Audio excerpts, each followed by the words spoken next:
Episode 7 of Sakamoto Days begins with Taro, Aoi, and other parents observing their children in school. Then, we cut away to Shin and Lu arguing at Taro's shop. Hysuke arrives, asking them for pork buns. Shin leaves the shop to end his argument with Lu.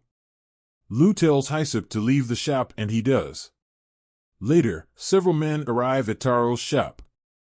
Lu's wearing Shin's uniform and the men mistake her for Shin. They tell Lu that she'll be coming with them somewhere. The men tie Lu up and put her in their vehicle. During the drive, one of the men named Seiba tells their ally Tanaka that they captured the wrong person. Tanaka argues with Seiba that Lu is Shin. Then, Tanaka discusses Shin's background with his allies. Tanaka reveals Shin was one of many children who were experimented on. He confirms Shin was the only child who gained psychic powers during the experiments. Tanaka argues Shin's a miserable loser, enticing Lu to attack him. Meanwhile, Shin returns to Taro's shop and learns Lu isn't there. Shin also notices that the shop's tattered up. Taro and his family arrive at the shop. Shin tells Taro everything he knows. Taro tells Shin where Lu is located. He reveals that his shop's uniform's name tags have GPS signals. While Tanaka and his men discuss strategies, Taro and Shin drive next to them via Taro's motorcycle. Shin learns Tanaka and his men are working with the lab. Tanaka's men confront Taro and Shin. Taro and Shin defeat Tanaka's men, leaving Tanaka and Seiba as the remaining lab workers. Seiba gives Tanaka control of the wheel. Seiba exits their vehicle to stop Shin and Taro. After that, Seiba and Tanaka drive off somewhere.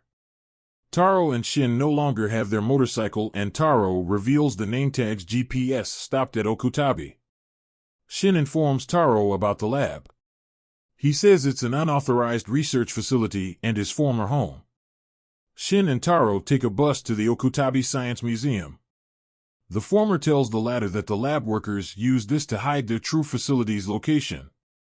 He tells Taro the lab is located in the museum's basement. Taro and Shin enter the museum and two museum workers stop them.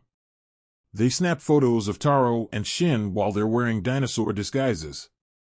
After that, Shin leads Taro to the lab. Meanwhile, Tanaka, Seiba, and Lu bump into a man wearing a reindeer mask, later named Kashima. Kashima is Seiba's boss. Seiba tells Kashima that Lu isn't Shin, but he promises to capture him. Kashima has one of the lab workers tie up Tanaka. The lab workers take Tanaka and Lu to their underground prison. Kashima tells Seiba to capture Shin because he doesn't want to disappoint someone. Meanwhile, Shin and Taro perform some actions to get inside the lab. Shin types a code, but learns the lab workers changed it. Suddenly, robot animals attack Shin and Taro. Our duo defeats the robots, but this enacts the next phase of the lab's defense system. A fossilized robot T-Rex attacks Shin and Taro. Taro defeats the T-Rex.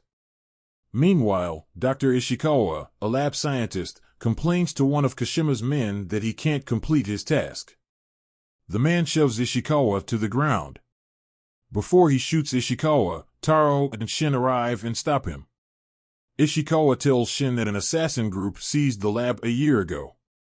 He confirms the lab's director, Asakura, is being held prisoner on the lowest floor. In a flashback, Kashima tells Ishikawa and his co-workers that he's a hitman. He wants Ishikawa and his men to develop better tools for his group.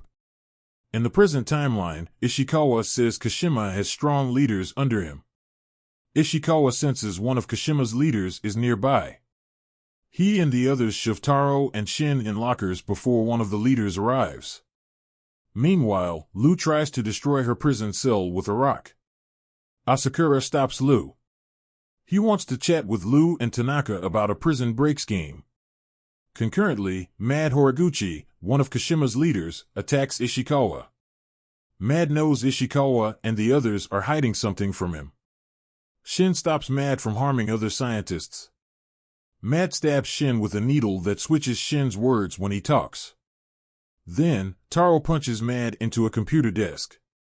Shin and Taro plan to save Ishikawa and the scientists. At the same time, Osaragi and Shishiba arrive at the museum. Shishiba is unsure if this place has ties to Slur. Osaragi understands, but insists they investigate the area. The episode ends with Osaragi and Shishiba entering the museum. It looks like we've entered a major story arc in Sakamoto Days.